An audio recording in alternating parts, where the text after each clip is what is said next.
What happens when a US president and a billionaire tech mogul set their sights on a decades-old aid agency? USAID, the agency handling over 60% of US foreign assistance, is now in the crosshairs of Donald Trump and Elon Musk.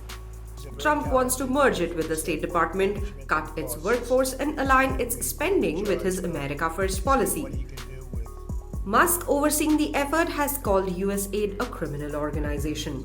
What does this mean for global aid and US foreign policy? We explain.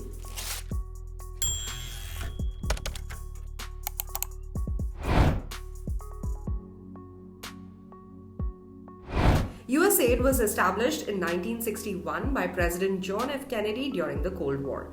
Its mission? To coordinate US foreign assistance and counter Soviet influence. Today, it operates in about 130 countries with a workforce of 10,000, two-thirds of who are based overseas. In fiscal year 2023, it disbursed $43.79 billion, helping countries in conflict, fighting poverty and disease, and supporting economic development.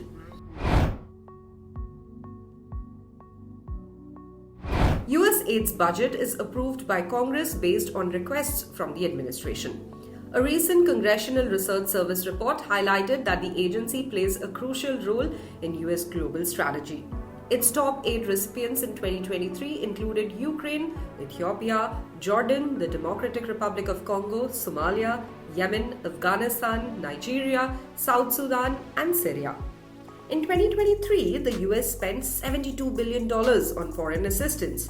This accounted for 42% of all humanitarian aid tracked by the UN in 2024.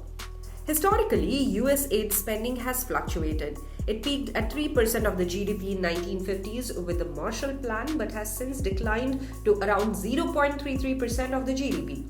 Compared to other wealthy nations, the US lags in aid spending as a percentage of national income.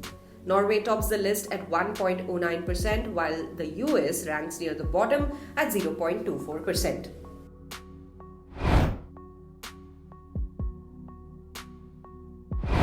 Democrats have historically been more supportive of foreign aid than Republicans. However, every post-war president, except for Trump, has backed aid programs. Trump's first administration tried to cut the foreign affairs budget by a third, but Congress rejected the move.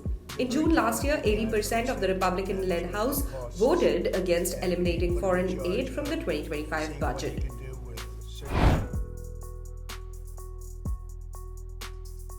So who runs the USAID? Under former President Joe Biden, USAID was led by diplomat Samantha Power, who previously served as US ambassador to the UN under Barack Obama. Her focus areas included climate crisis, promoting democracy, and economic development. Power defended USAID's work, saying that criticism from China and Russia showed the agency's global impact.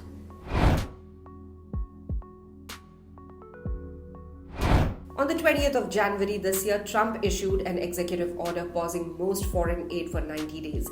He claimed the foreign aid bureaucracy was not aligned with American interests and in some cases even destabilized global peace. His memo urged USAID workers to support the transformation of USAID under the America First policy. Those who refused were warned of disciplinary action.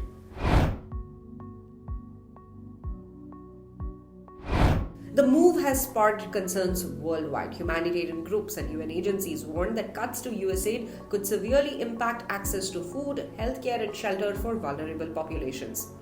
Refugee camps in Thailand, war zones in Ukraine, and crisis areas in Africa could all face funding shortages.